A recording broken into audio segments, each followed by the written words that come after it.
सुप्रभात बच्चों। Orion public school के ऑनलाइन एजुकेशनल चैनल में आप लोगों का स्वागत है। आज हम हिंदी कक्षा में पाठ 2 को पढ़ेंगे, जिसके शीर्षक का नाम है दादी माँ। यह एक कहानी है जो कि खुशवंत सिंह के द्वारा लिखी गई है और इस कहानी के माध्यम से उन्होंने अपने जीवन में बड़ों के महत्व के ऊपर प्रकाश डाला है। साथ में दादी और बच्चों के प्रति जो प्रेम भाव है उसको समर्पित किया है।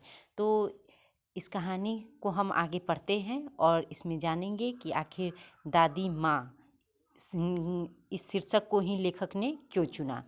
सभी की दादियों की तरह लेखक अपनी दादी के बारे में इस कहानी में बात करते हैं। तो सभी की दादियों की तरह मेरी दादी माँ भी बूढ़ी थी। पिछले 20 साल से मैंने उन्हें बूढ़ी ही देखा। झुर्रियों से बड़े चेहरे वाली लोगों से ही सुनता रहा कि वे कभी जवान थी और खूबसूरत थी। यहाँ तक कि उनका एक पति भी था, पर मेरे लिए तो विश्वास करना भी असंभव था। यानी कि लेखक इसमें बता रहे हैं कि उनकी दादी माँ कैसी है। जैसा आपने इस तस्वीर में देख रखा है वैसे ही उसकी दादी माँ है, एकदम झुर्री पड़े हुए। और लोगों के मुंह से वे सुनते थे लेखक कि हाँ, उनकी दादी भी कभी खूबसूरत हुआ करती थी, लेकिन उनके लिए ये विश्वास करना इम्पॉसिबल था, असंभव था। मेरे दादाजी की तस्वीर बैठक में मेटल पीस के ऊपर टंगी रहती थी। उन्हें बड़ी सी पगड़ी पहनी थी और ढीले ढाले कपड़े। उनकी सफ़ेद लंबी दाढ़ी इतनी लंबी थी कि छाती तक पहुंचती थी। 100 साल के करीब तो वे लगते ही थे। ऐसा नहीं लगता था कि उनके बीवी बच्चे भी होंगे। वे तो ऐसे दिखते थे जैसे बस हजारों हजार पोते नातियों के दादाजी हों।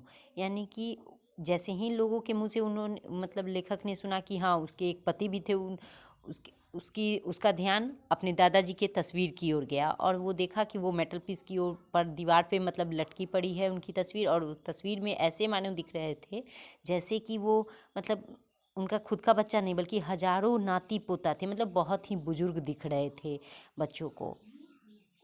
फिर हाँ, और लग रहा था जैसे कि वो 100 साल के हो उस तस्वीर में।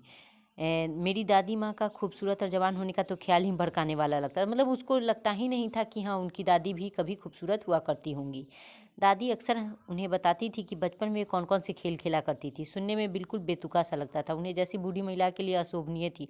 हमें तो ये सब पैगंबरों नबियों की कहानियों की तरह काल्पनिक ही प्रतीत होता था।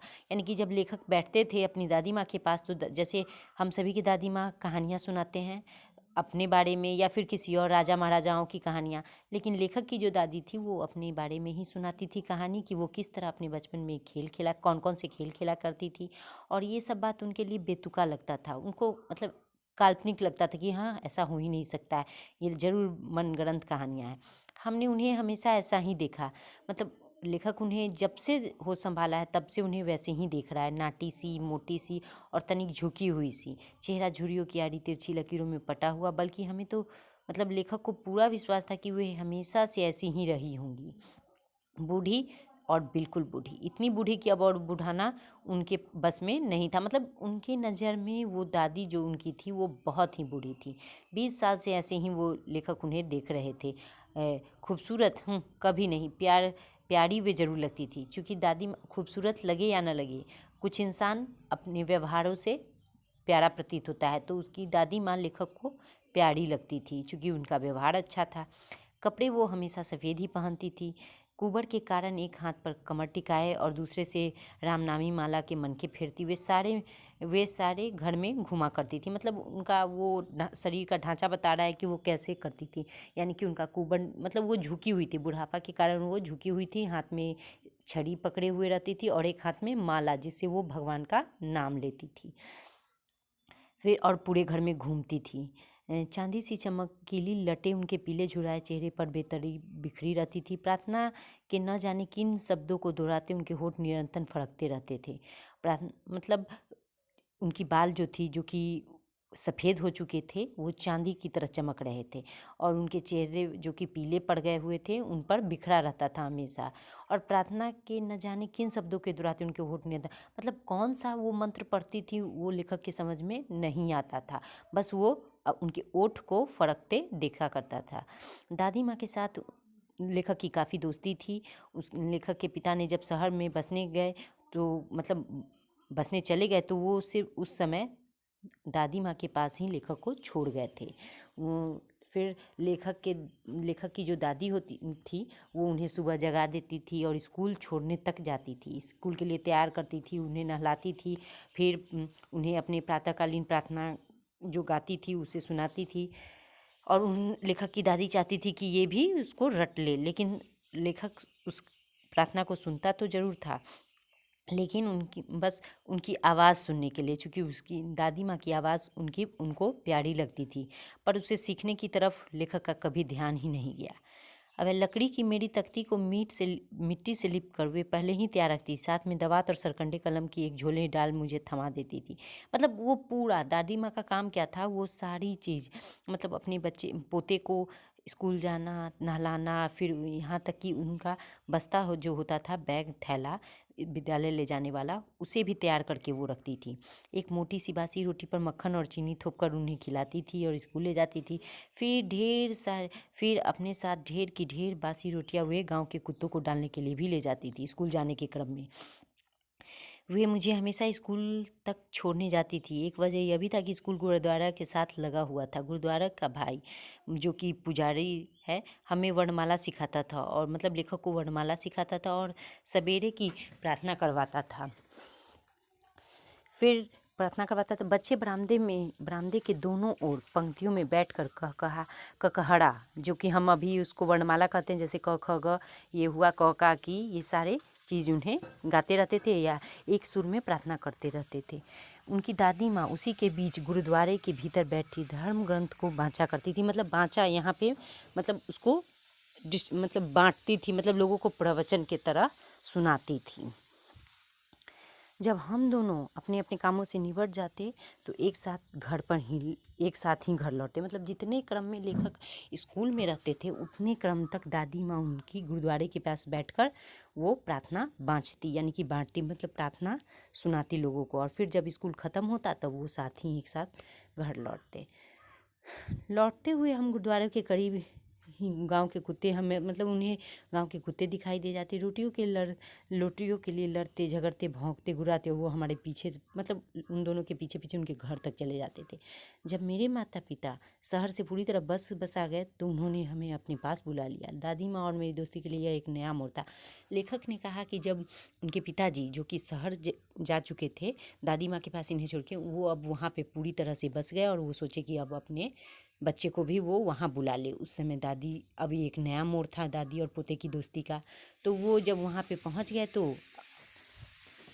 एक ही कमरे में थे, मतलब दोनों वहाँ पर भी एक ही कमरे में थे। पर अब जो थी दादी माँ उन्हें स्कूल छोड़ने नहीं जाती थी, क्योंकि उनका जो पोता था, लेखक यानी कि पोता, वो मोटर बस से स्कूल में जाता था और वो एक अंग्रेजी माध्यम के स्कूल में अब जाने लगा था।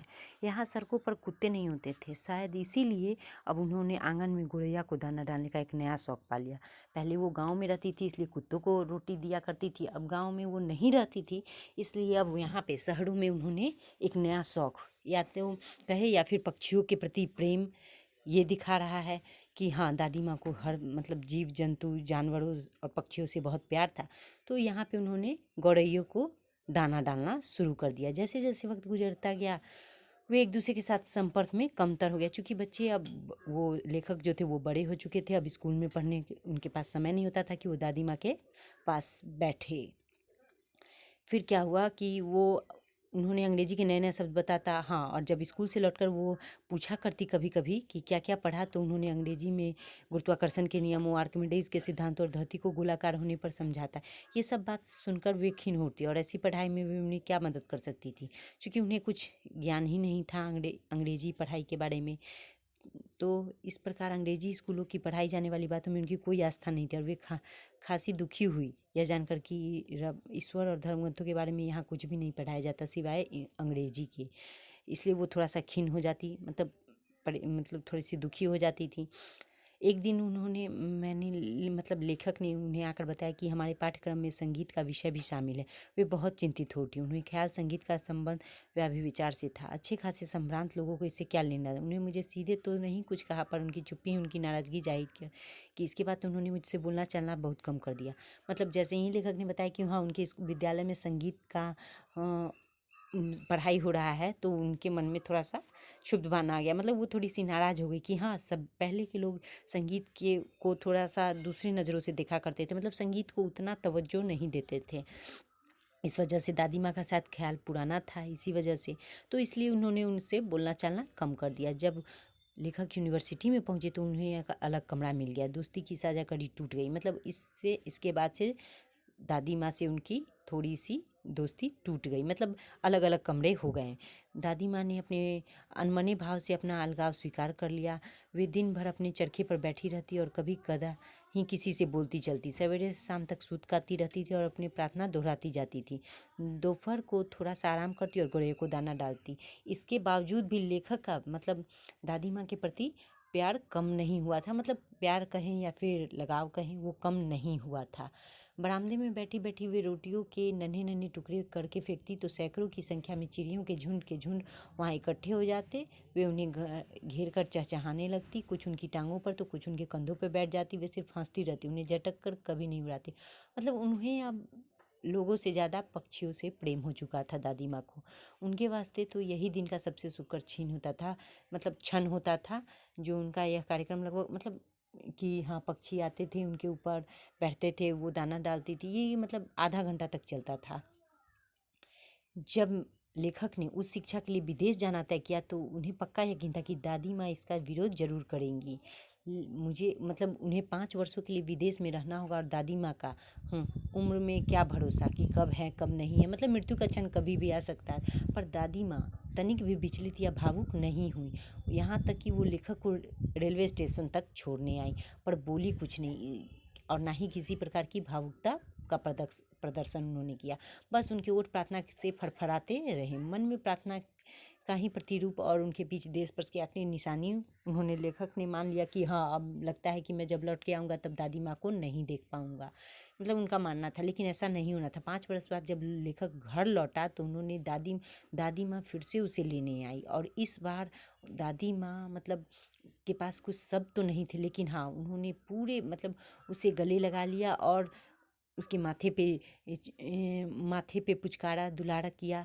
फिर दादी माँ के लिए दिन मतलब वो बहुत खुश थी दादी माँ, और यहाँ तक कि वो मतलब पर दादी माँ के लिए दिन का सर्वाधिक सुखी क्षण अभी भी मतलब वो गौरव मतलब इतने के बावजूद कि हाँ, उनका पोता आया है फिर भी उनका सुख का क्षण जो था वो गौरैयों के दाने को डालने में ही था। अचानक शाम में एक परिवर्तन थोड़ा सा आया। लेखक ने देखा उन्होंने उस शाम प्रार्थना नहीं की, आस पड़ोस की औरतों को बुलाकर और ढोल बजाना शुरू कर दिया और गाना बजाना शुरू कर दिया। लेकिन लेखक ने इसका विरोध किया थोड़ा सा कि हाँ, समझा बुझा कर थोड़ा सा कि गाना बजाना बंद, कि कहीं वो थक न जाए, चूँकि उनकी उम्र हो चुकी थी। वही पहला मौका था जब उन्होंने दादी माँ के मुख से मतलब प्रार्थना से उनका मुख विमुख था। दूसरे ही दिन वो बीमार पड़ गई और बिल्कुल उनको हल्का बुखार था, लेकिन डॉक्टर ने बताया था कि उनका बुखार ठीक हो जाएगा। लेकिन दादी माँ को कुछ और ही सोचना था। उन्होंने हमें बता दिया कि अब उनका अंत समय आने वाला है। उन्होंने कहा कि जीवन के अंतिम अध्याय के शेष होने के पहले वे प्रार्थना से विमुख हुई हैं।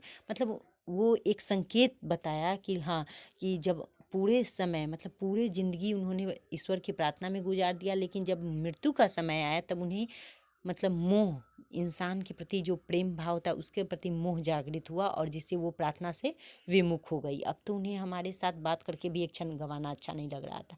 मतलब अब उन्हें लग रहा था कि हाँ, उनका अंत समय आ गया और इन्होंने विरोध किया, पर हमारे सारे विरोधों को नकार कर वे बिस्तर पे लेटे लेटे ही माला के मन के फिरते हुए प्रार्थना में लीन हो गए। और लास्ट में उन्होंने फिर से वो प्रार्थना में लीन हुई, तब उन्हें एहसास भी नहीं हुआ कि मतलब कि प्रार्थना करते करते उन्हें होठ सहसा ही निष्पद्ध हो गए और माला उनकी मतलब जो दादी माँ फिरते फिरते कब उनके हाथों से माला नीचे गिर पड़ा और वो उंगलियों से लुढ़क कर नीचे आ पड़ी माला और एक शांत सी छाया उनकी मुख आकृति पर फैल गई और सभी लोग ये भली भांति समझ गए कि उनकी वो अब इस दुनिया में नहीं रही। जी हाँ, उनके प्राण निकल गए।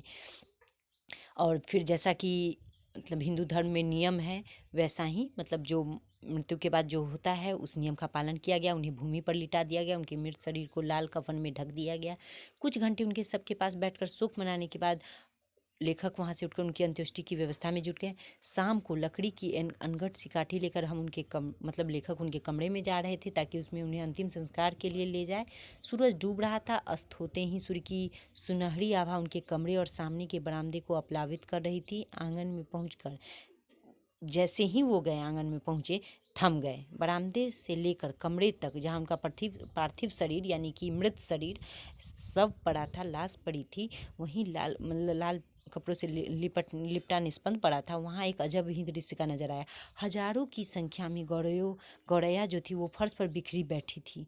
कोई चहचहाट नहीं, मतलब पक्षी भी, जो कि सोचिए कि मतलब अगर आप पशु पक्षियों से भी प्रेम करेंगे तो वो किस तरह से, मतलब उनसे भी, पशु पक्षियों में भी ये प्रेम की भावना कैसे उत्पन्न होती है, वही इसमें दिखाया गया है कि वो मतलब हजारों की संख्या में गौरैया वहाँ पे बैठी थी। कोई चहचहाट नहीं, मतलब कोई आवाज़ नहीं, बिल्कुल शांत निशब्द। चिड़ियों के प्रति भी उनका दिल भर गया कि मेरी माँ कुछ रोटियाँ, मतलब लेखक की माँ आई कुछ रोटियाँ लेकर, कि दादी माँ जैसे रोटी को छोटे छोटे टुकड़े करके चिड़ियों को खिलाते थे उसी तरफ, लेकिन उन चिड़ियों ने रोटियों की तरफ देखा नहीं। उन्हें भी ये एहसास हो गया था कि जो दादी उन्हें रोज दाना खिलाती थी, प्यार करती थी, वो अब इस दुनिया में नहीं है।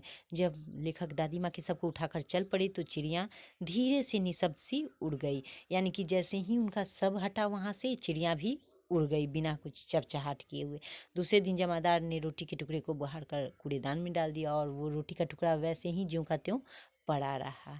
इस कहानी के माध्यम से लेखक ने दो चीज़ों को उजागर किया है। एक तो कि हमें अपने घर में बड़ों के प्रति, बड़ों का जो महत्व होता है, बड़े बुजुर्ग का, उसको बताया है। साथ में पशु पक्षियों जीव जंतुओं से भी प्यार करना सिखाया है कि हाँ, अगर इंसान अगर बड़े, मतलब जब बुजुर्ग हो जाता है तो उसे एक न एक किसी न किसी मनुष्य की आवश्यकता होती है कि हाँ, वो उसे बातचीत करे। अगर नहीं मिल पाता है तो वो अपना मतलब समय जो है वो पशु पक्षियों में बिताने लगता है और उसी में रमगम जाता है, और उस समय वो पशु पक्षी भी उनके प्रेम को समझते हैं और एहसास करते हैं।